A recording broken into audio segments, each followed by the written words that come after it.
आप दुखी क्यों हैं? अपने से पूछो, क्यों हमें दुख है? अपनी गलती से दुख है।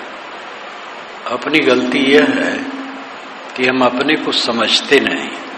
अध्ययन के दो विषय हैं, स्व और पर।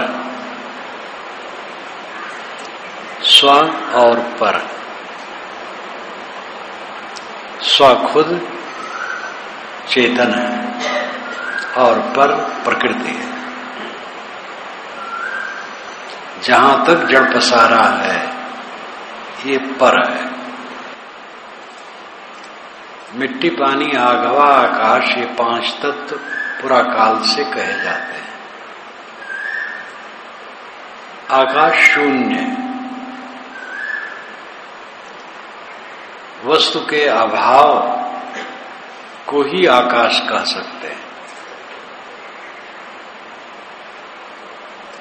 जैसे कि घड़ा में अन्न भरा है तो उसमें आकाश नहीं, वैसे सूक्ष्म रूप में उसमें भी है। अन्न खाली कर दिया गया तो घड़ा खाली हो गया, तो घड़ा में आकाश है। आकाश कोई द्रव्य नहीं है, उसका कोई आयतन, लंबाई, चौड़ाई, मोटाई, गुण और क्रिया, ये सब कुछ नहीं। शून्य को आकाश कहते हैं। इसलिए आकाश में कोई हरकत नहीं होती है।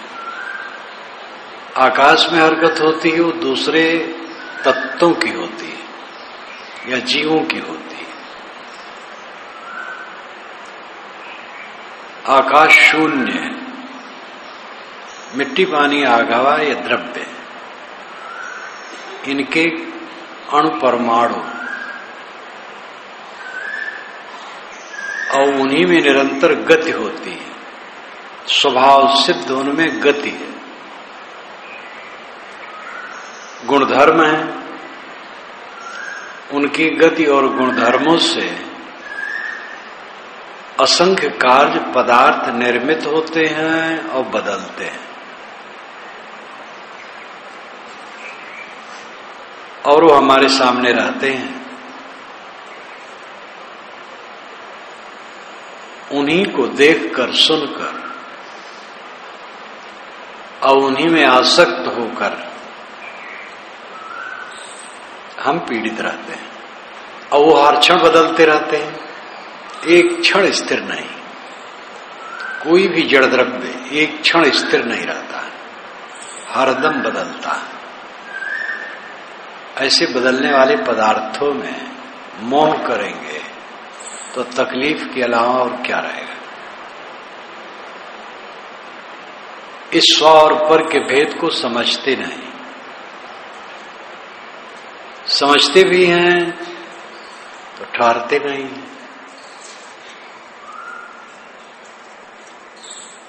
समझ जाएं और आचरण में लाएं तब काम बनेगा। जिसमें हमारा मोह होता है वो स्थिर नहीं, क्षण क्षण बदल रहा है। तटस्थ भाव से देखना जगत को, कारण कार्य के प्रवाह को। कारण कार्य प्रवाह ये विजाती है। दृष्टा उसका स्वयं स्वरूप है, दूसरे दृष्टा है वो सजाती है।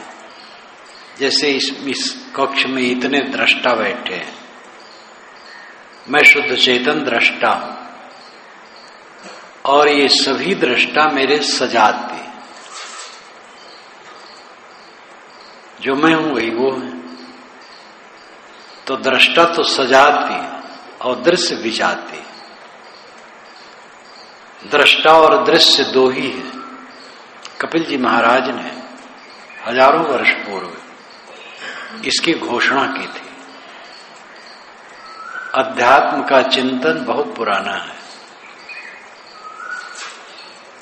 और कपिल जी महाराज समर्थ ऋषि माने गए। ऋषिम पुरुषोत्तम कपिलम यस्तमग्रे, श्वेताश्वतर उपनिषद में कहा गया है कि कपिल ऋषि प्रथम पैदा हुए ज्ञान के क्षेत्र में। ऋषिम प्रसूतम कपिलम यस्तम अग्रे। गीताकार ने कहा सिद्धानाम कपिलो मुनि, सिद्धों में मैं कपिल हूं, कृष्ण के मुख से कहलवाया गया। ज्ञानम चलो की इतिहास किंचित सांख्यागतम तच्च महान महात्मन, ये महाभारत में कहा गया। ज्ञानम चलो की इतिहास किंचित, इस ज्ञान, इस जगत में जितना ज्ञान है थोड़ा से बहुत तक सांख्यागतम, सांख्य से आगत है, सांख्य से आया है। सांख्य तो ऐसा शब्द हो गया है कि जो ज्ञान का प्रतीक हो गया है। बुद्ध वचन में भी सांख्य शब्द आने का अर्थ होता है ज्ञान। इतना जबरदस्त उनका प्रभाव पड़ा था। और उनकी सृष्टि उत्पत्ति का जो क्रम है वो सृष्टि उत्पत्ति मानते हैं कि प्रकृति में विकृत होती है, ईश्वर कोई नहीं, ये पुरुष ही सर्वोच्च है। और प्रकृति में विकृत होती है, सृष्टि होती है। सृष्टि क्रम उनकी उलझी है, काल्पनिक बहुत है। पारक सिद्धांत बताता है कि द्रव्य नित्य है और द्रव्य में गुणकर्म क्रिया नित्य है। गुणकर्म क्रिया नित्य होने से उनमें नित्य गति है, नित्य निर्माण विनाश है। नए सिरे से सृष्टि की उत्पत्ति की कल्पना क्या। स्पेंसर ने कहा, जो यूरोप के वैज्ञानिक थे, उन्होंने कहा विकास, सृष्टि उत्पत्ति विकास से शुरू हुआ इतने दिनों के पहले, लेकिन वो ये नहीं बता पाए कि उसके पहले क्या था और क्यों शुरू हुआ। शुरू होने के हेतु क्या हुआ, वो हेतु कहां से आया। वो हेतु अगर मूल द्रव्यों में था तब तो ये ठप क्यों रहा हो और अमुक समय में वो शुरू हुआ, इसका कुछ उत्तर नहीं दे पाए, बातें नहीं उठाए। इसलिए वैज्ञानिक लोग उनके विकासवाद का भी खंडन किए। दूसरे लोग पिछली शताब्दी में विकासवाद और फ्राइड का मनोविज्ञान और मार्क्स का साम्यवाद, ये तीनों बहुत जोरदार यूरोप में हलचल मचाया और पूरी दुनिया में उसकी पढ़ाई भी होने लगी। लेकिन आगे चल करके इन सब पर समीक्षा हुई तो कुछ सार तो सब में है, सर्वथा निसार कोई नहीं है। लेकिन विकासवाद तो वहां गप है, पौराणिक गप की तरह है। इस पर जगन मीमांसा में तो मैंने बहुत पहले विचार किया, आज से 30 वर्ष पूर्व। और फ्राइड का मनोविज्ञान तो ठीक है, लेकिन फ्राइड ने जिस ढंग से पूरे जीवन में काम देखा है वो उनके मन का धोखा है। डॉक्टर हजारी प्रसाद द्विवेदी जैसे योग्य पुरुष मुझसे कह डाले कि फ्राइड ने सब काम में देखा, तो मैंने कहा फ्राइड जैसे सड़े दिमाग वाले व्यक्ति की बात मानेंगे तो सदाचार कैसे रहेगा। इतना जोर से कह डाला तो हंसने लगे कि हाँ आप ठीक कहते हैं, उन्होंने अपराधियों, गलत लोगों के अध्ययन पर यह काम किया, सदाचारियों का तो अध्ययन नहीं किया। वो एक डॉक्टर थे, मनोविज्ञान के चिकित्सक, पतित लोगों का जो पतित उनकी चिकित्सा करते थे और उनकी चिकित्सा के आधार पर उन्होंने अपना सिद्धांत गढ़ डाला। तो मान लिया कि पूरा जीवन काममय है। मां अपने बच्चे को प्यार देती तो उसमें भी उन्होंने काम की कल्पना की, हर जगह काम। लिबिडो उन्होंने कहा, लिबिडो ठीक है, हम उसको ऐषणा कह सकते हैं, तृष्णा, कि आदमी में लिबिडो तृष्णा होती है, उस तृष्णा पर संयम करके कल्याण होता है। तो उनके मनोविज्ञान में वह बिल्कुल निरर्थक तो नहीं है, लेकिन अनर्थक बातें बहुत है। मार्क्स का सिद्धांत जहां तक है वो पूर्ण सच है कि एक तरफ धन का अंबार लगा है, एक तरफ रोजी रोटी प्रबंध नहीं है। ये गलत है। सारा संसार मजदूर है, काम करें, खाएं, प्रेम से जिए। लेकिन संसार बड़ा विचित्र है। सामूहिक खेती का प्रयोग किया गया, सफल नहीं हुआ। रूस में, अनेक देशों में, सब जगह विफल हुआ। चीन में चल रहा है, कब तक चले? हाँ, ये अच्छी बात है कि पूरी संपत्ति समाज की है, समाज के लोग सेवा करें, योग्यता होती है, योग्यता के अनुसार काम करें। परंतु कोई भी अच्छा अभियान चल नहीं पाता है लोभ मोह के कारण। और उसमें उन्होंने एकदम जड़वाद जो रखा वो ज्यादा अहितकर हुआ। चैतन्य पक्ष पर सोचा ही नहीं। धर्म को अफीम कहा मार्क्स ने, तो गलत नहीं कहा, लेकिन असली धर्म नशा मारक है, इस पर वो समीक्षा नहीं की। तो मैं कह रहा था कि सृष्टि नए सिरे से कहीं होती नहीं है। जड़ द्रव्य नित्य हैं, उनमें गुणधर्म नित्य हैं, और नित्य गुणधर्म कभी स्थिर नहीं हो सकते, चलते रहेंगे।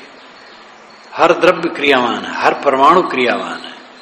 एक तरफ विकासवाद स्पेंसर ने कहा, और दूसरी तरफ द्रव्यों को अमुक समय से आरंभ बताया उनमें क्रिया, उसके पहले वो ठप रहे।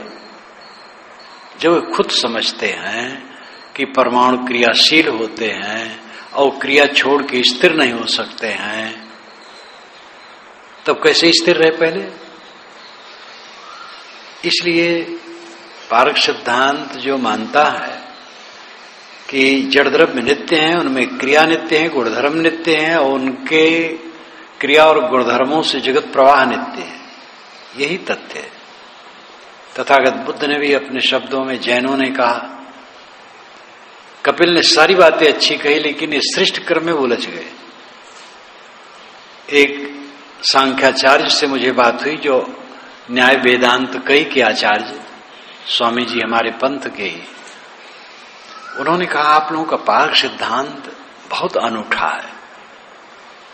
तो मैंने कहा कि हाँ, इसमें अगर समता है तो सांख्य से, कि हाँ सांख्य से तो और बातों की समता है, लेकिन सृष्टि क्रम ऐसा उलझा है कि न समझ मिलता है न समझा मिलता है। वो स्वयं सांख्याचार्य लोग पढ़ाते हैं, जब सृष्टि पर पढ़ाते हैं तो पढ़ा देते हैं और सुन लो बस, समाधान नहीं होगा। जैसे ईश्वर के विषय में कि ईश्वर हर जगह है और सब कुछ जानता है और कुछ भी कर सकता है, मतलब सर्वत्र है, सर्वज्ञ है, सर्वशक्तिमान है। लेकिन पाप होते हैं, वो क्यों नहीं रोकता है? इसके विषय में मत पूछो।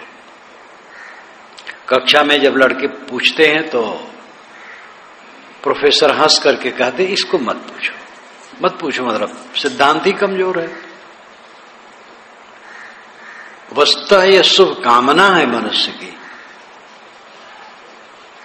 आवश्यकता है इसकी, ऐसी ईश्वर की आवश्यकता है, बहुत आवश्यकता है, जो सब जगह हो, सब कुछ जाने और कुछ भी कर सके, लेकिन गलत न करे, सही करे। सर्वत्र व्याप्त, सर्वशक्तिमान, सर्वज्ञ। और ऐसा हो तो पाप ताप बिल्कुल न हो, कहीं पाप होने नहीं देगा। इसलिए ऐसा कुछ नहीं है। सर्वत्र द्रव्य और गति है, और चेतन देह में आकर के वह हरकत करते हैं। चेतना जड़ द्रव्यों से बिल्कुल भिन्न है। जड़ द्रव्यों में चेतना गुण नहीं है, चेतना एक गुण है, वो आत्मा में रहता है। इसलिए आत्मा स्वतंत्र द्रव्य है, चैतन्य द्रव्य।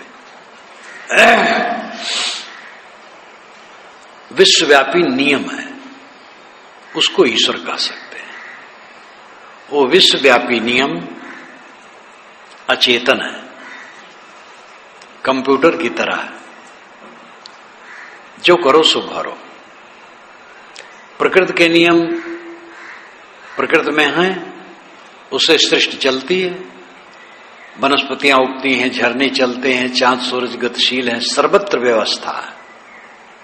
जो अव्यवस्था हो जाती है प्रकृति की विकृत से हो जाती है, और उसमें भी अगर वो चेतन उसमें कुछ करता हो तो अव्यवस्था न होने दे। इसलिए सारे जड़ द्रव्य निरंतर गतिशील है और सृष्टि क्रम निरंतर चलता रहता है। विश्वव्यापी नियम है, उन नियमों से समस्त आधिदैविक क्षेत्र यानी जड़ क्षेत्र गतिशील रहता है। दूसरा आधिभौतिक क्षेत्र है प्राणियों का, वहां भी नियम है, चेतन का भी अपना नियम है। ज्ञान के अनुसार चलना सुखदायी नहीं तो दुखदायी, उसको परखे और समझे। तो संसार में जितना जो कुछ हम देखते हैं वो जड़ द्रव्यों का परिवर्तन है। नैतिकता जीवन में सर्वोच्च है, और नैतिकता आती है जब ये समझा जाए कि अपने को पतित करने से तकलीफ है। इंद्रियां पतित होंगी, मन पतित होगा, उद्वेग बढ़ेगा, अशांति बढ़ेगी, तकलीफ होगी। इंद्रियों पर संयम हो, मन पर संयम हो, वाणी पर संयम हो। संयम करके अंतर्मुख होने से शांति मिलेगी। जब ये लाभ निश्चय हो और लाभ निश्चय के अनुसार कर्तव्य हो, सच्ची समझ संशय रहित पारख निजे दुर्गुण रहे, ये श्री विशाल साहब का वचन है। जड़ चेतन निर्णय में आधे से आगे 2/3 के बाद जड़ चेतन निर्णय में से 9 लावनियां 36 पंक्तियों की, बहुत मार में। हमारे गुरुजी तो उसको याद किए रहे थे और पाठ करते थे, बल्कि दिन में कई बार पाठ कर लेते थे। मैं उनकी सेवा में रहूं तो देखूं, दिन में कई बार पाठ कर ले। संबंध क्रिय जड़जात यज्ञ धर्मों विरोधी तार हैं, ये जड़ चेतन के निर्णय से शुरू किए हैं और थोड़ा का करके फिर वो आध्यात्मिक पूरा करें। उसी में एक पंक्ति है, सच्ची समझ संशय रहित पारख निजय दुर्गुण रहे। समझ सच्ची है और संशय रहित ज्ञान हो गया है स्वरूप का, अपने में पारख परीक्षा की दृष्टि आ गई है, लेकिन दुर्गुण रहे, दुर्गुण रहते हैं। क्यों रहते हैं? कि अभी काम पूरा नहीं किया गया है। समझ तो हो गई, संशय रहित ज्ञान हो गया, परीक्षा दृष्टि हो गई कि ये सार है, असार है, लेकिन अभी अभ्यास पूरा नहीं किया गया है, इसलिए दुर्गुण रहते हैं। कोई जान ले, बोल ले, लिख ले, वैसे लिखते बोलते भी कम लोग हैं। प्रवक्ता, अच्छे प्रवक्ता बहुत कम होते हैं। सामान्य तो लोग बोल लेते हैं, लेकिन जिनको प्रवक्ता कहना चाहिए इसे कम होते हैं। लेखक उसमें भी कम होते हैं, लेकिन वो लेखक और प्रवक्ता के कोई मूल्य नहीं है रहने के विषय में। वो लिखते रहेंगे, वो बोलते रहेंगे और दुर्गुणों में उलझे रहेंगे, अहंकार में फंसे रहेंगे। बल्कि अपने लेखन और प्रवचन की शक्ति से अपने दुर्गुणों को ढांकेंगे और उल्टा हो जाएगा।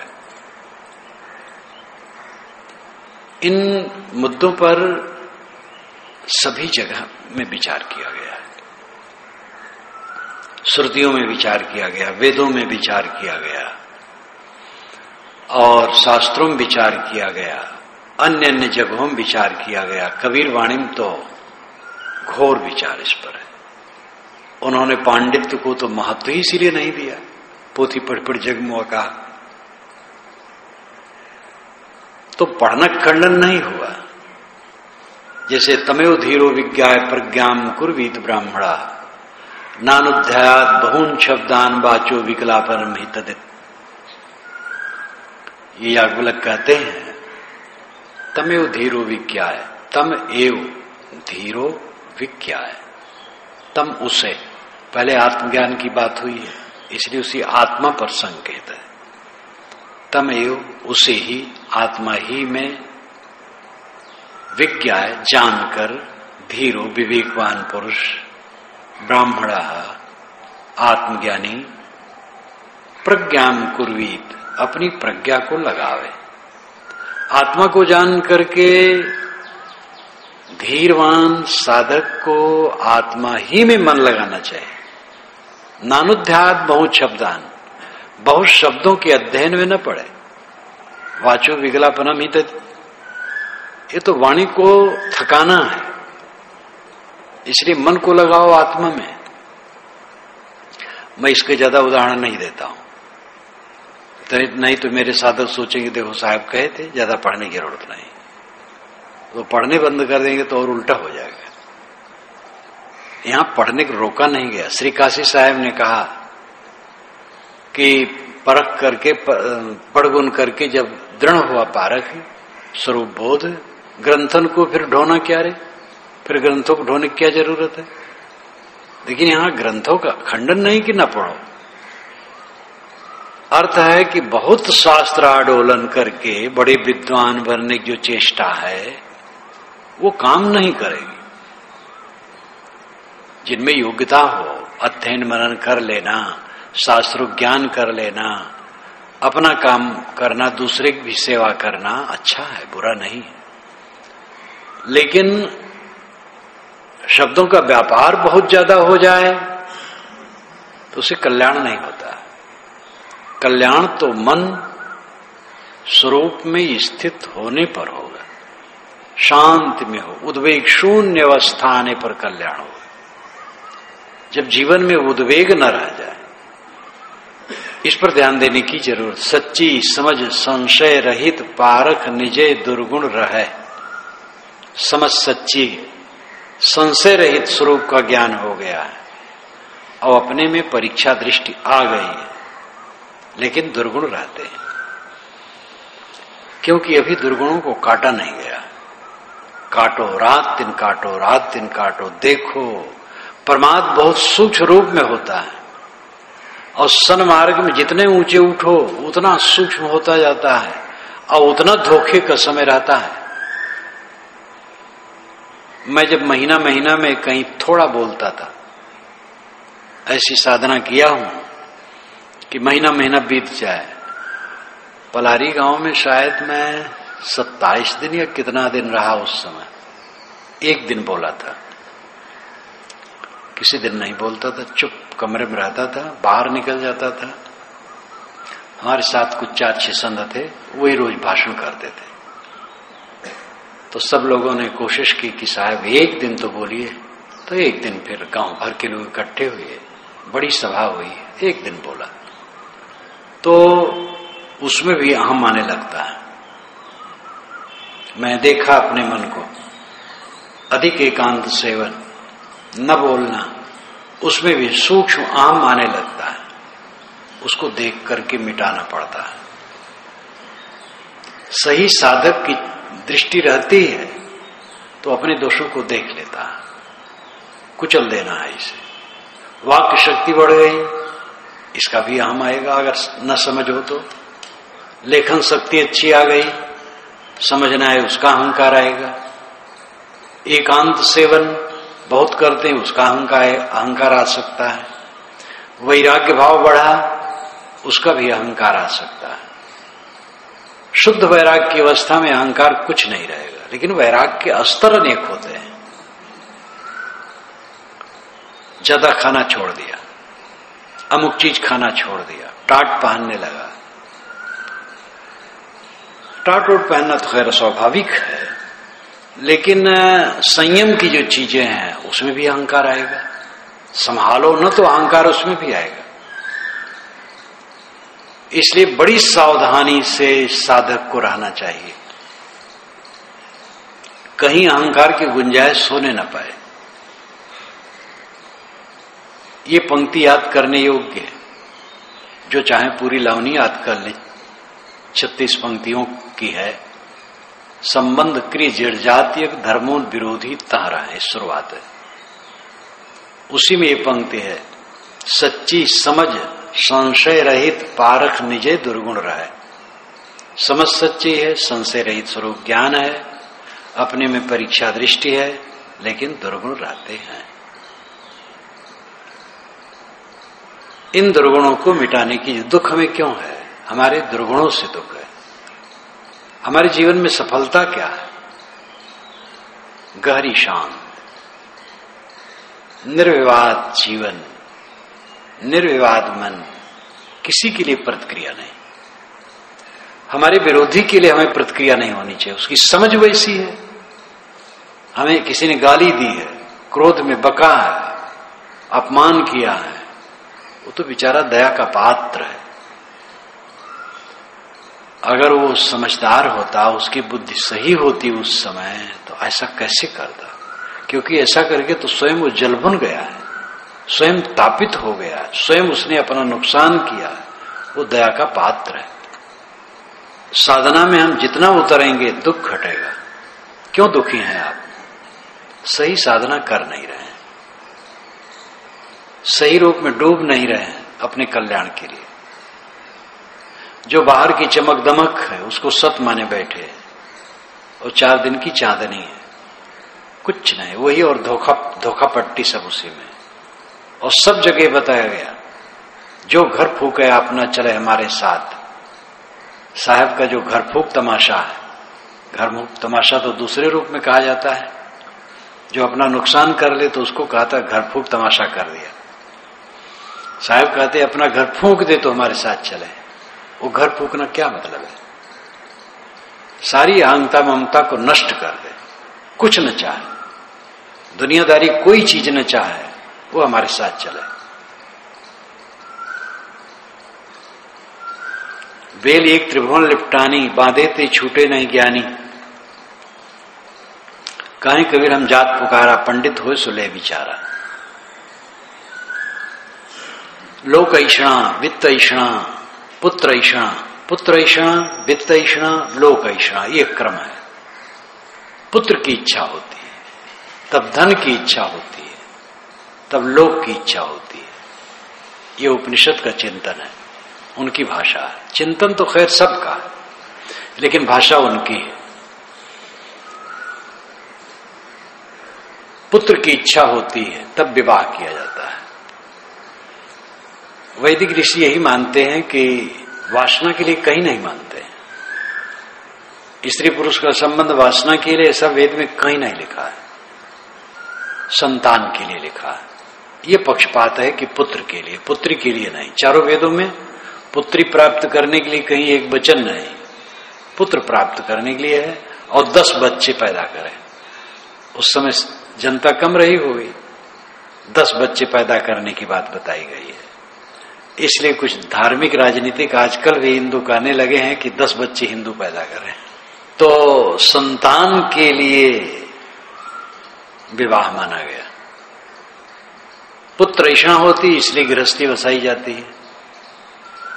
अब गृहस्थी बसाई जाएगी तो वित्त की जरूरत है, तो वित्त ऐषणा। अब अगर परिवार हो गया और धन हो गया, तब अब चाहिए सम्मान और प्रतिष्ठा और प्रसिद्धि, ये लोक ऐषणा। ये 3 ऐषणाएं। साधु मार्ग में पुत्र ऐषणा नहीं कहते, शिष्य ऐषणा कह लो। लोक प्रचार, लोक संग्रह। लोक संग्रह वेदांत की भाषा में लोक में प्रचार की बात है। संग्रह का अर्थ होता है पकड़ना, प्रवृत्ति लेना लोक के हित के लिए, समाज के हित के लिए प्रवृत्ति लेना। फिर उसके लिए धन चाहिए और फिर यश की इच्छा। बस वही तेरी रस्सी यहां भी लग जाएगी। 3 लर की रस्सी मजबूत होती है, गृहस्थ उसमें बंधे हैं, और वही तेरी रस्सी यहां है। हम सावधान रहे तो हम भी बंधेंगे, पक्का है, छोड़ने वाला नहीं। साधक को प्रमाद नहीं करना चाहिए, और प्रमादी बिना नष्ट हुए रह नहीं सकता है। बड़े बड़े ज्ञानी मुनि नष्ट हो गए, पुराणों में देखो, और पुराण छोड़ करके तो मैं देखता हूं ये 50-60 वर्ष के दरमियान में अहंकारी जो हुए वो नष्ट होकर के रहे, कहीं मुंह दिखाने लायक नहीं रहे। अहंकारियों का पतन ऐसे होता है। हम अहंकार करेंगे जितनी मात्रा में हमारा पतन होगा। पतन पूरा एक ढंग के सबको थोड़े होता है। कोई साधक है जा करके जहां सबसे खराब माना जाता वो इसी स्थिति में गिर गया, लेकिन सब ऐसा नहीं गिरते हैं। आंशिक ढंग से जितना प्रमाद आएगा उतने ढंग से पतन होगा हमारे अंदर में, और उसका परिणाम यह होगा कि चित्त उद्वेगित होगा, अशांत होगा, आत्मसंतुष्ट नहीं होगा, शीतलता नहीं आएगी। बहुत सूक्ष्म पथ है ये, बहुत सूक्ष्म पथ है। जो विषय वासना में उलझे हुए लोग हैं तो उनकी तो दशा वैसे है जिससे गधा लत्ती। गधे बाड़ा में रहते हैं तो जरा सा फर्क पड़ा तो एक गधा दूसरे गधा को दोनों पैर मारता है और चेंचे करता है पी, और उसको मारता है उसको मारता है। वो गधा लत्ती, उनके पास वाणी तो है नहीं कि बात करें कि भाई तुम ऐसा क्यों उधर खड़े हो, वाणी उनके पास नहीं है। तो बस सींग है, पूंछ है, उनके सींग तो होती नहीं, पैर है। अब बैलों के सींग है तो सींग मारते हैं, बिच्छू की आरा है वो मारते हैं, सांप के विष से काटते हैं। तो जानवरों के पास वाणी नहीं है, कह नहीं पाते हैं। तो गधा लत्ती, तो जो जितना एकदम डूबा है दुनियादारी में वहां गधा लत्ती चलती है। लेकिन साधना मार्ग में उतनी गधा लत्ती न होगी तो सूक्ष्म रूप में गधा लत्ती होगी। जितनी मात्रा में अहंकार पालोगे उतनी मात्रा में जलोगे, ये पक्का समझ लो। जब ये समझोगे कि सब अच्छे हैं, मैं ही खराब हूं, कहते तो सब हैं। हम आप सब कोई भी प्रवचन करना हो तो सब यही कहते हैं, क्योंकि साहब ने ही बताया भी है। कबीर हम सब ते बुरे हम ते भल सबको, जिन ऐसा कर जाने अमीत हमारा सोए। तो दोहरा देना तो कोई फर्क थोड़े पड़ता है, लेकिन पर्दे पर पर्दे हमारे अंदर है। साधक वह है जो अपने को निरंतर देखे, विनम्र। जितना देखते जाओगे अपने को विनम्र होते चले जाओगे। अनाद काल से मैं विषय वासना में डूबा हूं, अनाद काल से मैं अहंकार में डूबा हूं। नाम और रूप यही अहंकार के साधन है, दोनों सर्वथा मिथ्या थोड़े दिन के लिए हैं, लेकिन अंत में कुछ है। नाम और रूप, अभिलाष एक नाम है 4 अक्षर का, और वो क्या है आखिर? मैं तो शुद्ध चेतन हूं, मेरे शुद्ध चेतन में अभिलाष कुछ चीजें नहीं है। तो बल्कि मात्रा है, भ ल श ये वर्ण। इस प्रकार 3 वर्ण 3 मात्रा। एक काल्पनिक कागज में लिख दो रंग और कागज, बोले में बोल दो तो एक हवा उड़ गई। और क्या है आखिर अभिलाष? अभिलाष कोई चीजें नहीं। और अभिलाष से जिस शरीर को हम हाड़ मांस के ढांचा को कहते हैं उसका विश्लेषण करो, कहीं अभिलाष का पता नहीं लगेगा। हड्डी का, चाम का, रक्त का, टट्टी पेशाब का, वहां कहां अभिलाष है? क्या अभिलाष है? अब आजकल में मिट्टी मिल के खत्म। तो नाम इतना धोखा और रूप गल जाएगा, खत्म हो जाएगा। तो नाम रूप केंद्रित करके सारा अहंकार होता है, और नाम रूप मिथ्या, मिथ्या के प्रति अहंकार है। इसको हम सोचें, जितना गहराई से सोचेंगे उतना अध्यास घटेगा। मैंने शुरू किया था, क्यों दुखी हैं आप? अपनी करनी से दुखी। अपनी करनी को देखो, मन की करनी, वाणी की करनी, इंद्रियों की करनी।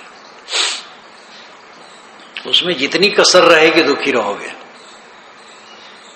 साधना मार्ग में आने पर मोटे दोष खत्म हो जाते हैं। मोटा दोष करने वाला फिर वो पतित होकर के बह जाता है, फिर वो साधना मार्ग में रह नहीं जाता है। साधक जितने हैं उनमें मोटे दोष नहीं होते, सूक्ष्म दोष उनके अवशेष रहते हैं। और सूक्ष्म दोष वही भयंकर रूप लेते हैं अगर न मिटाया जाए तो। खाली एक काम भोग में पड़ जाना किसी का उतना ही दोष नहीं है, वो तो भयंकर है ही। लेकिन अहंकार का दोष ऐसा है कि हद जलाता है। ऋषियों मुनियों की कहानी पढ़ो तो उसमें बढ़ावा बहुत है। इतने हजार बरस तप किए लेकिन फिर भी वो भ्रष्ट हो गए, इतने हजार बरस तप किए लेकिन अपने प्रतिकूलों को देख करके क्रोध की और ताकि वो भस्म हो गया। सब कहानी झूठ है, लेकिन कहानी जिसके लिए गढ़ी गई है वो बात सच है। अब बस कभी हृदय और लंबा चौड़ा काट डाले। 1000 वर्ष कोई जीते नहीं, 1000 वर्ष तब कैसे करेगा? तो कहानियों के खोल पर मत जाए, सार लें। कभी हृदय सदैव ऐसे होता है। यूरोप के कवि हैं तो जड़ पदार्थों से बात करते हैं, हमारे वैदिक ऋषि खाली थोड़े आग पानी हवा से बात करते हैं। सब जगह के कवि जड़ पदार्थों से बात करते हैं। काव्यात्मक दृष्टि से जहां कहा जाएगा वहां पर सार को समझने की जरूरत है। सब समय ऐसा रहा है क्योंकि सब समय मनुष्य रहा, उसकी कमजोरियां रही हैं। आसक्ति, अहंकार, जो हमने काला सर्प शरीर में खाइन सब जग झारी, बिरले तेजन वांछे राम ही भजे विचारी। ये कबीर साहब की साखी, बीजक की साखी, प्रकरण की साखी।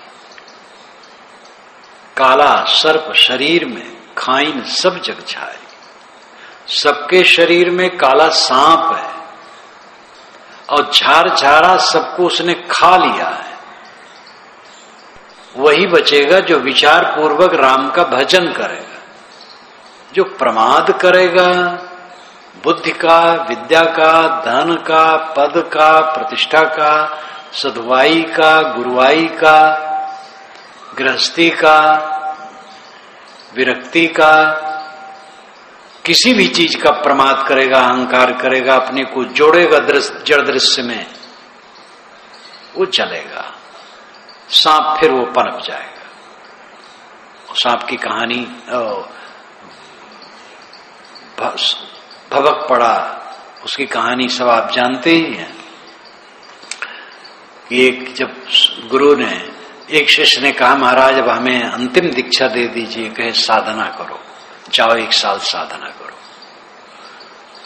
1 साल साधना करने के बाद जिस तिथि को जिस समय आना था उसी समय गुरुजी ने कह दिया एक मेहतरानी से कि जब वो आने लगे स्नान करके तो रास्ते में झाड़ू लगाना और धूल उड़ाना, और जो प्रतिक्रिया करे मुझे बताना। तो ऐसे की और नहा धो करके चला कि गुरुजी से दीक्षा लेना है, और धूल उड़ाने लगी जोर जोर। बहुत गाली दिया उसने, बदतमीज कहीं का। फिर गए नहाने, उसने आके बता दिया। नहा के आए तो गुरुजी ने कहा बेटा तेरा सांप मरा नहीं, जाओ साल भर फिर साधना की। फिर किया। दूसरे वर्ष जमाने को हुआ तो मेहतरानी से कहा आज धूल तो उड़ाना ही, झाड़ू भी उसके कपड़े में लगा देना। वही किया।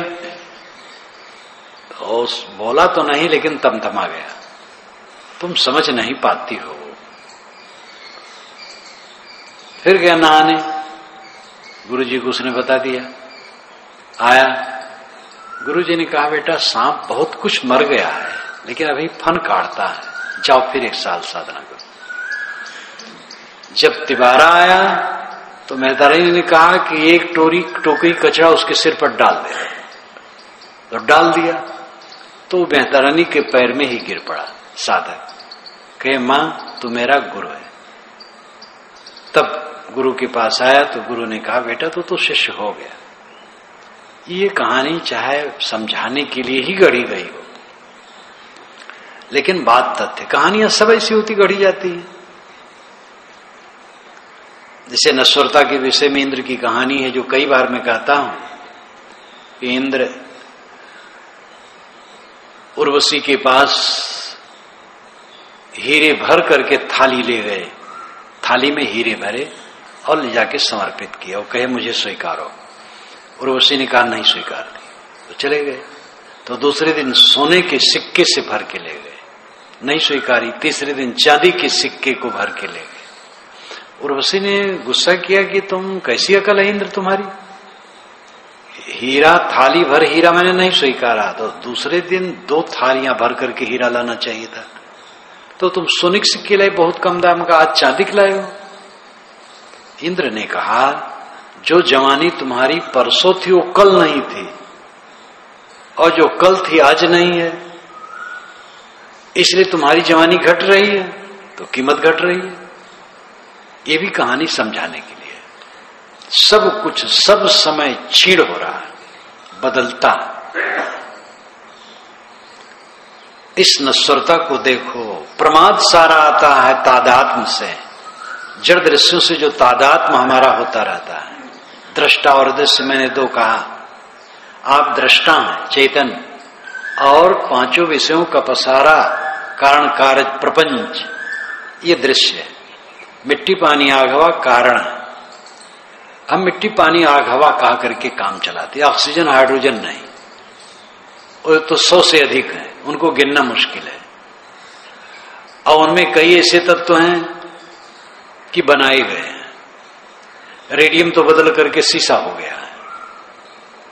और फिर अगर 100 से अधिक तत्व हैं तो 100 से अधिक विषय होना चाहिए, और 100 से अधिक विषयों का ज्ञान करने के लिए 100 से अधिक इंद्रियां होनी चाहिए। और विषय कुल शब्द स्पर्श रूप रसगंध है, और उनको जानने के लिए कुल हमारे पास 5 ज्ञान इंद्रियां, आंख नाक कान जीभ चाम। छठा विषय कहीं संसार में है ही नहीं है, इसलिए प्रकृति ने छठी इंद्रिय भी ज्ञान की नहीं बनाई है। मिट्टी पानी आग हवा, ये 4 तत्व हैं, इनमें गुणधर्म है, क्रिया है, और इनके गुणधर्म और क्रियाओं से अगणित पदार्थ निरंतर बनते बदलते विनसते रहते हैं। वही दृश्य हमारे सामने पड़ा है सपने की तरह, और उसी में हम चिपकते हैं, जो रहने वाला नहीं है, किसी के साथ नहीं रहा है। जो हम बहुत निकट मानते हैं बहुत दूर है। और यह आश्रम मेरे बहुत निकट लगता है, बहुत दूर है, बहुत दूर है। इंग्लैंड अमेरिका जितना दूर है उससे भी दूर है, क्योंकि इंग्लैंड अमेरिका की काम कल्पना करते तो याद करते हैं, इसकी तो याद भी नहीं होगी। यहीं पर रह करके थोड़े दिन में जो शरीर छोड़ गए हैं वो याद करेंगे। सब बहुत दूर है, सारा जड़ दृश्य दूर है, शरीर से लेके पूरा संसार, ये सब तत्वों का कार्य पदार्थ निरंतर गतिशील, सब नश्वर, सब नश्वर। और इन्हीं में हमारा तादात्म्य होता है, एकता होती है, मैं और मेरा का भाव जमता है, और इसी से हम चलते हैं। इसमें कुछ मैं नहीं है, कुछ मेरा नहीं।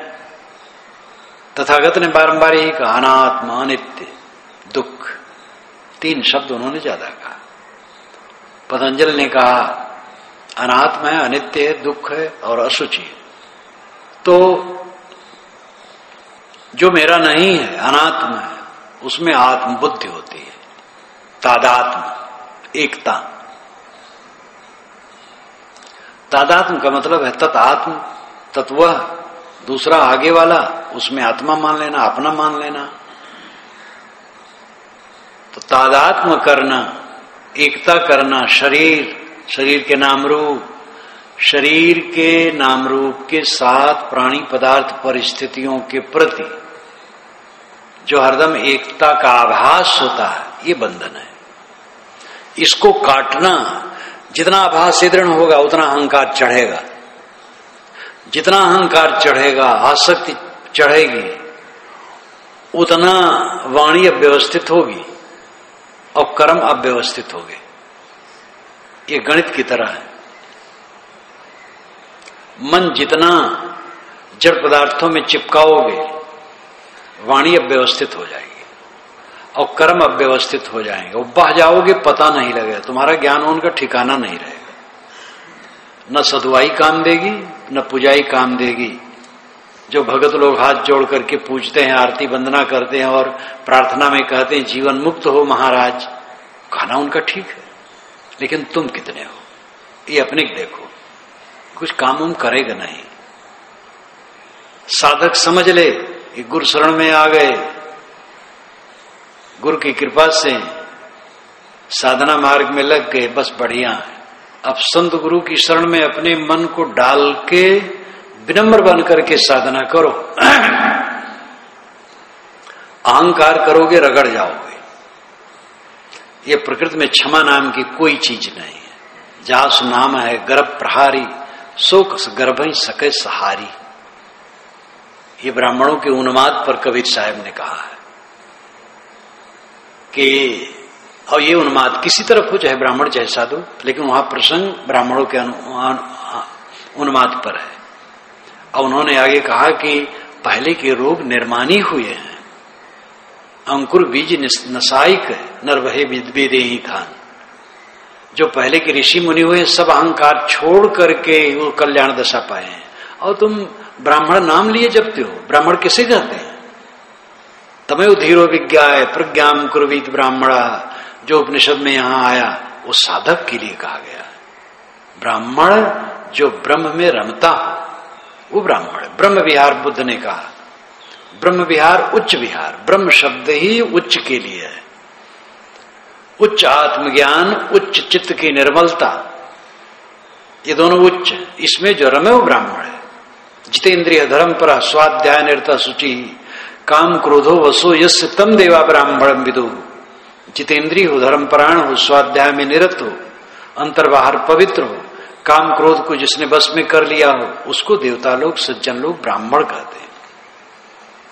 ब्राह्मण का मतलब है आत्मज्ञान और पवित्रता में रमने वाला। इसको न लेकर के नाम ब्राह्मण, और वो महारोग हो गया एक वर्ग के लिए। बिला हे तो अपने को ब्राह्मण माने ऐठा घूमते हैं, और शास्त्रों में उतनी पक्षधरता कर डाली गई कि उनका तो पतन कर डाला गया। विष्णु पुराण में लिखा गया, घ्नंतम शपंतम परुषम वदंतम यो ब्राह्मणम ना प्रणवेद यथारहम सा पाप कृत ब्रह्मदवाग्न दग्धौ बध्यस्य दंडश्च न चास्मदीय।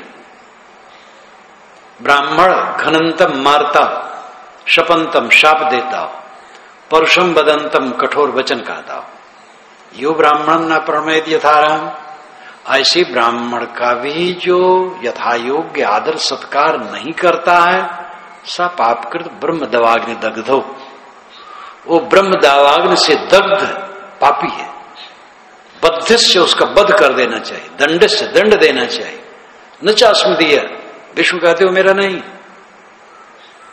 विष्णु को भी भ्रष्ट कर डाला गया। विष्णु ऐसा कहेगा?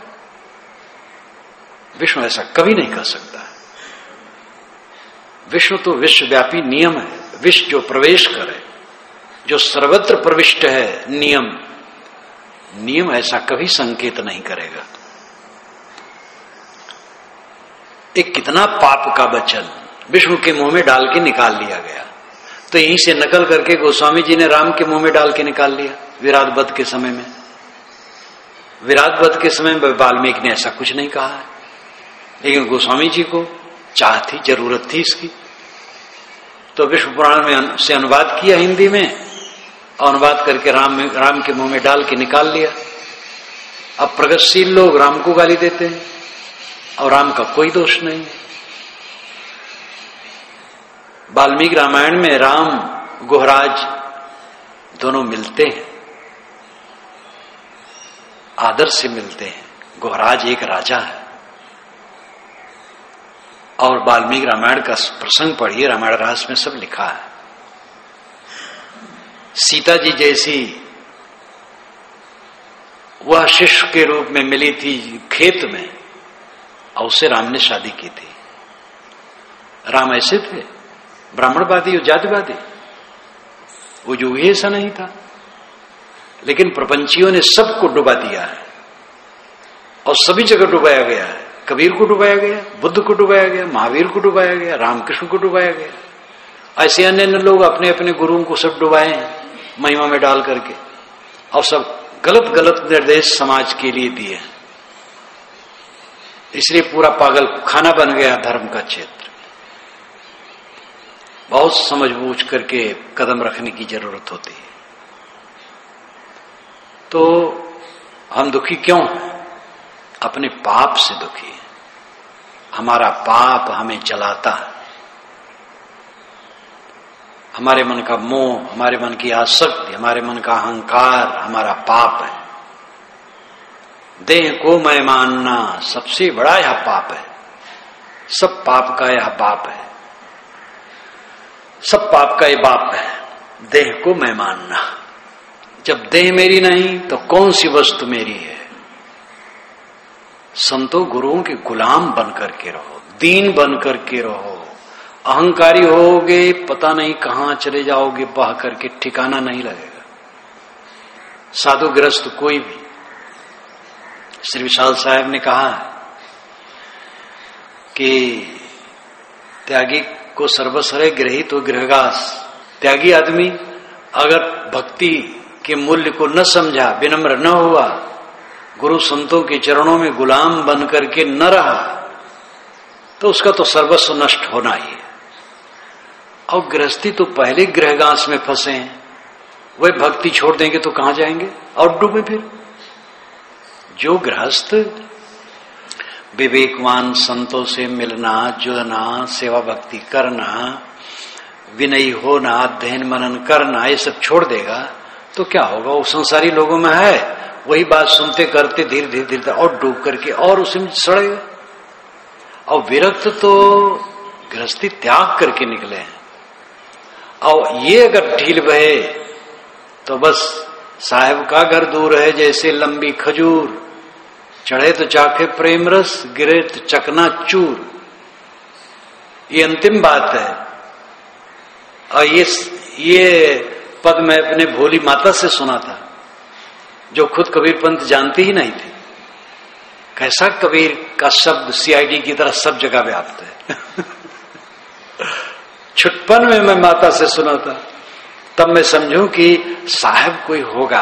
तो साहब पहले समझो सूट उट में जो रहता है, साहब तो आते रहते थे घर दरवाजे पर भी बहुत। तो साहब जो होगा वो परमात्मा हो, सूट में रहता होगा और ऊपर एक बहुत बढ़िया भवन बना होगा, और वहां पर जो चढ़ जाएगा वो कल्याण पाएगा, और गिर पड़ेगा तो चोर हो जाएगा। कैसे चढ़ते होंगे, कल्पना करता रहूं। तो इस साहेब का घर दूर है जैसे लंबी खजूर, चढ़े तो जाके प्रेम रस, गिरे तो चकना चूर। ये साहेब आत्मा ही साहेब है, जीव ही साहेब है, आपका अस्तित्व ही साहेब है। और इसका घर निर्माण निष्काम होकर के स्थित है। कुछ रखोगे पास में, मुक्ति ऐसी चीज है सबका छोड़े हुए, सबको छोड़ करके मुक्ति होती है। कुछ और रखेगा फिर वो खो जाएगी मुक्ति। मुक्ति का बादशाह ऐसा है जो कहता मेरे पास नंगा होके आओ, और कुछ लपेट करके जाओगे तो स्वीकारेगा नहीं। और आखिर सब छूटना है। आजकल में तो सांस टूट जाएगी और सब छूट जाएगा। ऐसी चीजों के विषय में जानते समझते हुए बुद्धू बना रहना, और ना अहंकार छोड़ना, ना आसक्ति छोड़ना, कौन समझदारी है? हम क्यों दुखी हैं? अपने पाप से।